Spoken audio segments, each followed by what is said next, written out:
Hey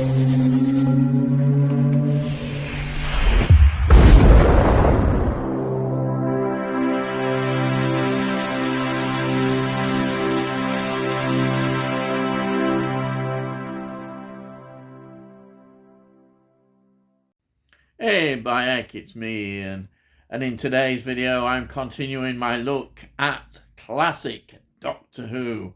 The third and the fourth Doctors. Wow, there's some absolutely wonderful stories as we've been, well, hopefully I've been showing you. So, today's story is The Ambassadors of Death from 1970. This is the seventh season. This is the third story in the seventh season. And now it's 7 episodes. Yes, from the 21st of March to the 2nd of May, 1970. So, wow, there's a lot to talk about with this story. I think in many ways it's not talked about a lot. Maybe amongst certain circles, but generally it's one that doesn't get talked about. Inferno, the next one, certainly does. This one, I think there are reasons for that. I think a lot of it is to do with the actual restoration of this story, because there were big problems in getting it out, as we'll go into. So, before this, we had Doctor Who and the Solarians, and that's 1970 as well. And then, as I say, the next one is the very popular Inferno. That's the next story from 1970. Right. So, this is written... Now, there were problems in the writers. It's got credited 3 writers. It's got Trevor Ray, Terrance Dicks, and David Whittaker. David Whittaker has written a lot for Doctor, but this one he was having a lot of problems with. And also they weren't happy with the rewrites, the style. Things were changing. Don't forget, this is in the very first season for Jon Pertwee's Third Doctor. And Barry Letts and Terrance Dicks are really just getting into all this. And David Whittaker, in the end, is only credited with 1 episode. So there you are. As I said, I just mentioned them. The script editor is Terrance Dicks and produced by Barry Letts, and they're really finding their way about this. And it's directed by Michael Ferguson. He'd previously directed The War Machines, 1966. The Wonderful Seeds of Death from 1969, and, of course, The Claws of Axos, 1971, another very popular Third Doctor story. The music is by Dudley Simpson as well. The music really stands out. If there's one thing I noticed watching this episode, it's the music. I loved it. It really stood out. It wasn't just there in the background, and it's used extensively, and there's a lot of variations in it, and it's really good. Yeah, very good. You know, I can't... Anyhow, I'm going off the track again.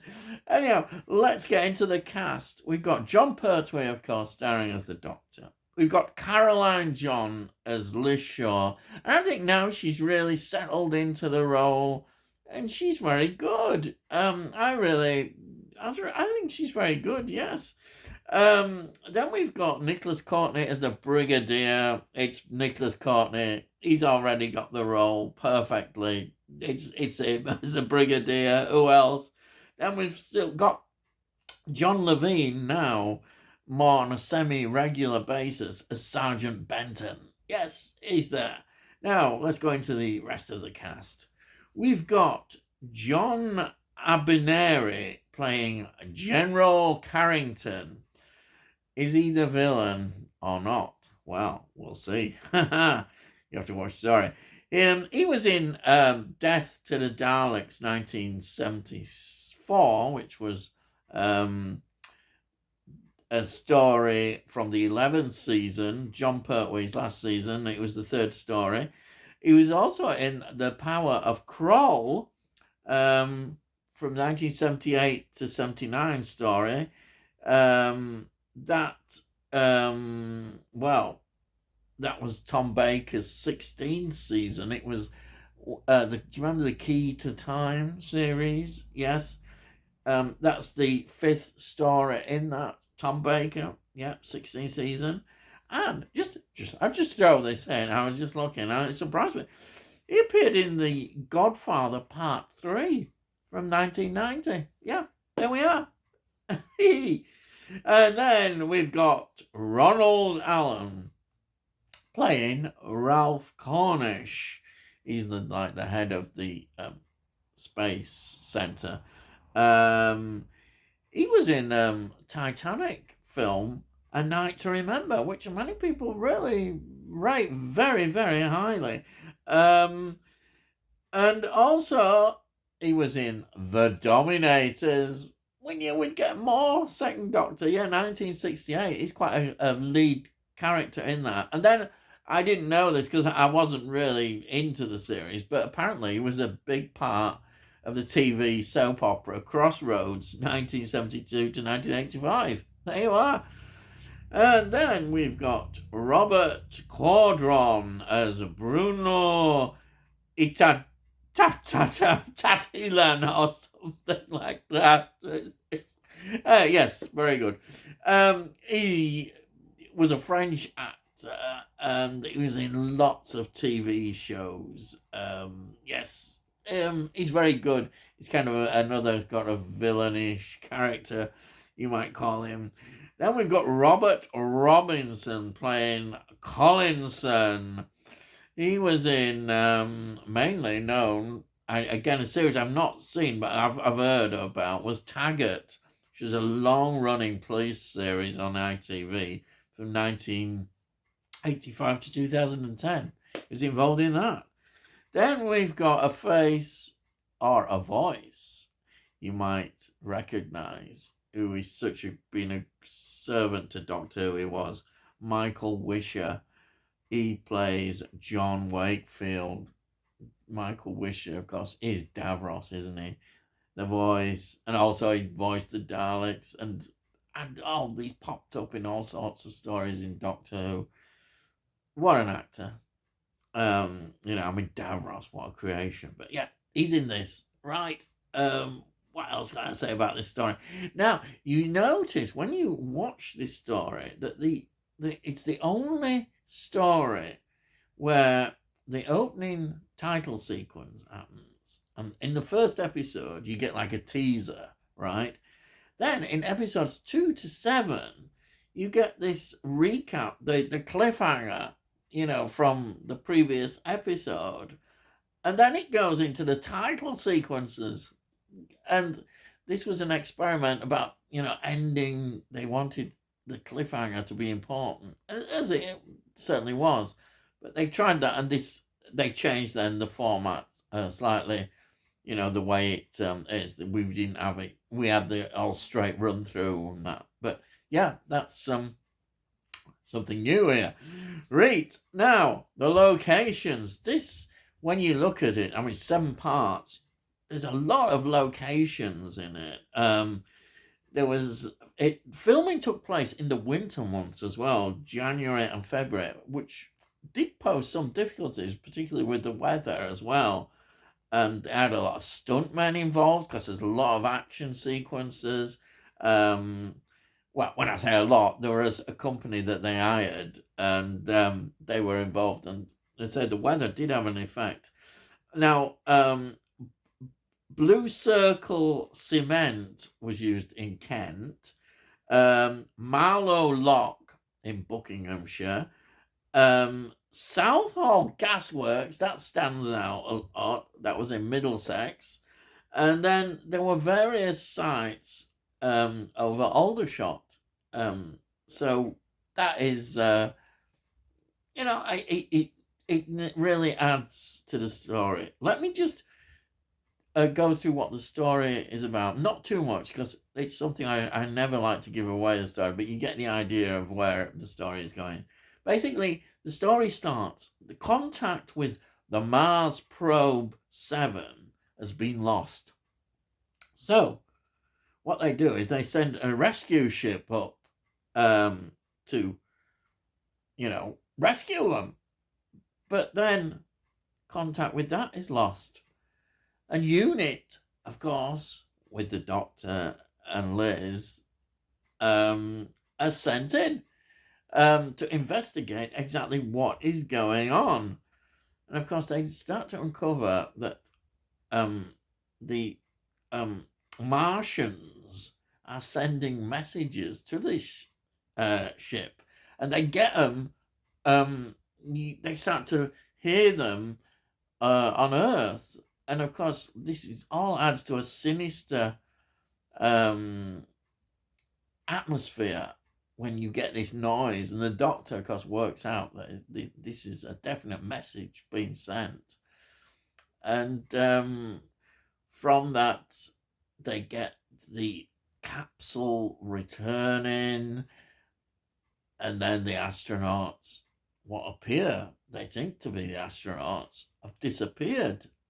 And this is how the story just evolves from that. And I think one of the criticisms of this story is that it's perhaps too long, because it's 7 episodes, which is quite a long.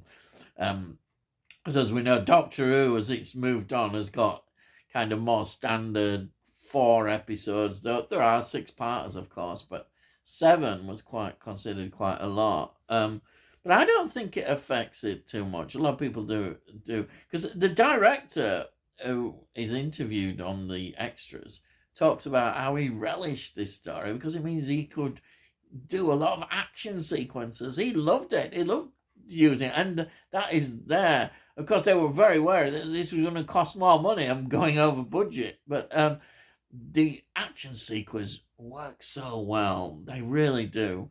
Also, coincidentally, when this story was transmitted, what was going on in the real world was Apollo 13 and the rescue. You had that going on in the background, which is an interesting parallel because this is about a rescue. One thing that I really love that stands out, Bessie. You see the car, Bessie. The car is everywhere in this. You'll see it being used, and that's really good. And also, Liz Shaw, she's really developed a lot as a character, and she works well.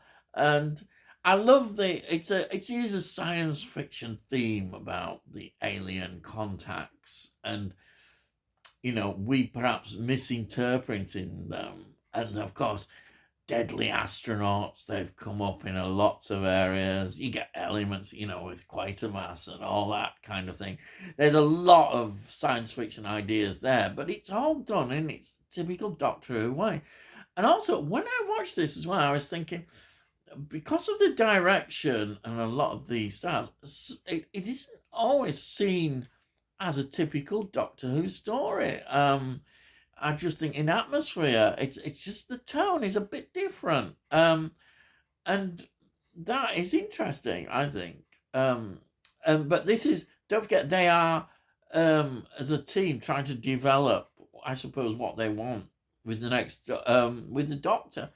I think many people say with Inferno they get that what they're looking for, which it had such a great start with Spearhead from Space, and I think by Inferno things suddenly were all, as they see it, click together, and maybe that has sort of put this story back. But there is an important problem which I did mention. This was released on VHS in 2002, but there's a lot of problems. There was only surviving episode was, in fact, the first episode. Yes, and in colour. Then they had colorized it, then didn't do a great job. They had to put black and white episodes in.